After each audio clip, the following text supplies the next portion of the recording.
Hello everyone. So today we will be grinding drivers SDC, and the topic for today is array. So first of all, we will be solving to some problem. Let's see what is the problem. Only code. So it is a easy problem. First question on lead code. We have given an array of integers nums and an integer target. Well, we have to return indices of two numbers such that they add up to target. Basically, what we have to do in this question is we have been given a target. Uh, let's write down it on one note. Let me take a screenshot from over here. So the problem today we will be doing is to some easy marked question on lead code, and the question number is one.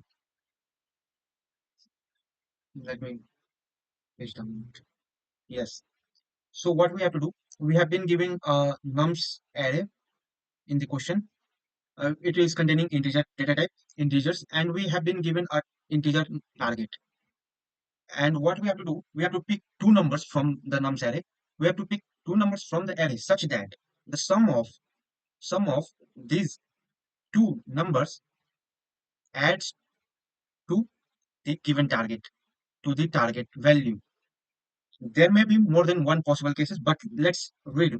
You may assume that each input would have exactly one solution. Well, we have been given that exactly there is exist exactly one solution. Exactly one solution is there, and you may not use the same element twice. Yeah, that's good. Otherwise, and we will not have mm, exactly one solution. You can return the answer in any order. We have to let's see the test cases. Like in example one, nums array is having 2, 7, 11, and 15, and we have been given target as 9. So what we have to do, we have to return the indices of two those numbers whose values add up to the given target. Like we can see 11 plus 15, it is equal to 26. Well, it is not equal to 9, so we will avoid this. We will see 11 plus 7, which is equal to 18. It is not equal to the given target. 11 plus 2, which is equal to 13, which is not equal to the target. 15 plus 7, which is equal to 22, that is also not equal to the target. And 15 plus 2, that is 19. This is also not equal to the target given value 9. But when we do 2 plus 7, that is equal to 9. Well, we got it. So we have to return the indices of 2 and 7. That is 0 and 1. We are considering here 0 based indexing. Well, we got it. And we can return the answer in any given order. Like we can return it as 0 and 1. We have to return a list of vector of int. Okay, good. So what and let's see example 2. Target is 6. When we do 3 plus 4, which is equal to 7, well, it is not equal to 6. 3 plus 2, which is equal to 5, not equal to the given target. But when we do 2 plus 4, this is equal to 6, and index is 1 comma 2. So we will simply return 1 comma 2. Now over here, 3 comma 3 is in the nums array, and we have target is equal to 6. 3 plus 3, which is equal to 6, so simply we'll return 0 and 1. What comes in our mind when we think about solving a question like brute force? The first thing which brute force, the first thing which should click in our mind is that we will traverse the array. Like we have given certain numbers in the given array, and we have given a target. Target is equal to some value.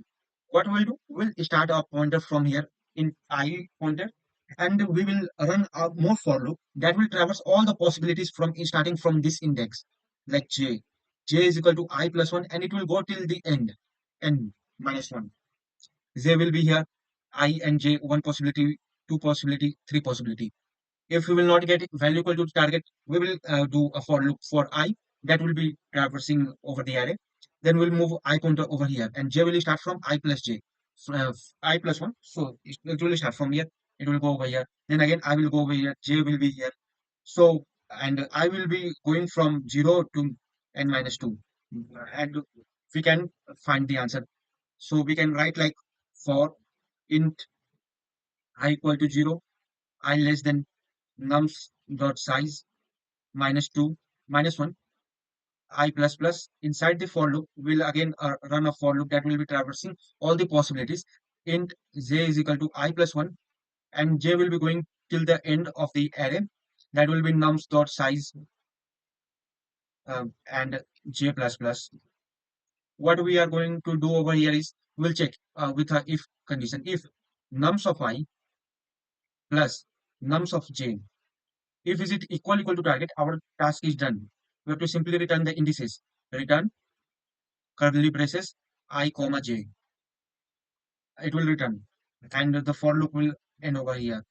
Else we will be running for loop, and at the end, what we can do, we can return minus one comma minus one. Well, let's code it and let's see whether our logic is fine or not. Wait.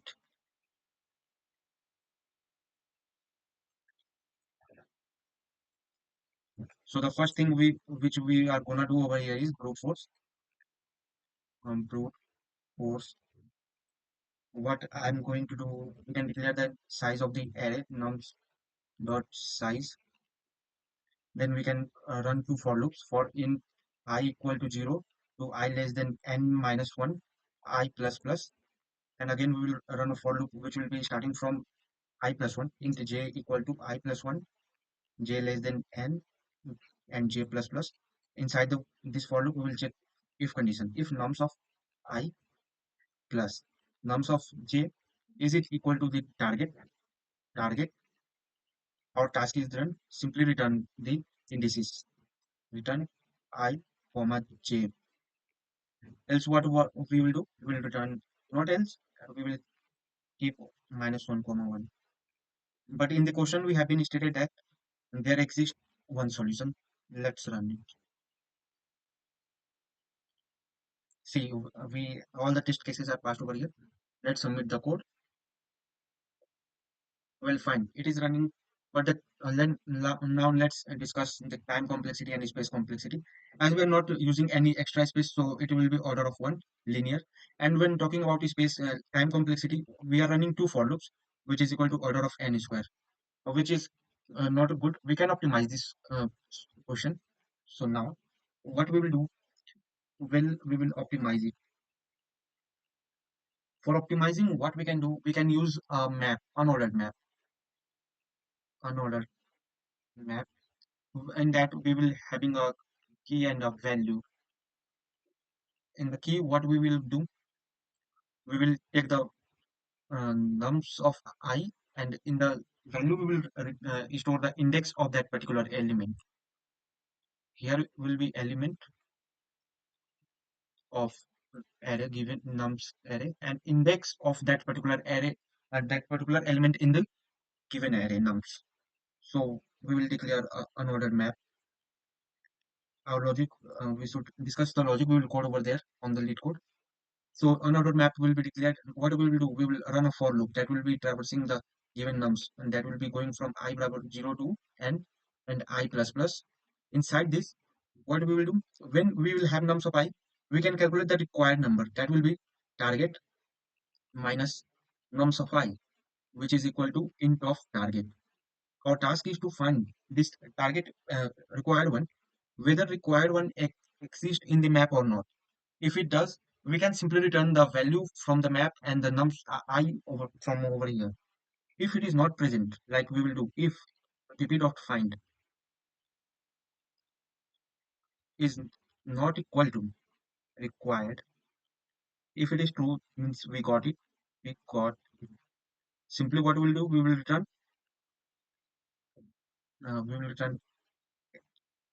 mpp of required one comma I.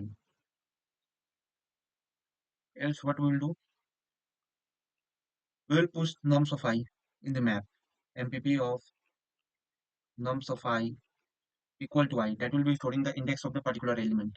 In this way, we can solve the problem. Let's go down. Our time complexity will reduce to from order of n square to order of n, and space complexity, as we are using a extra map, so it will take a space complexity of order of n. Let's code it down. Let me comment down this. So this is the optimal one, optimal solution. What we are gonna do over here is we will declare an order map of int die int and int, and we'll name the map as mpp.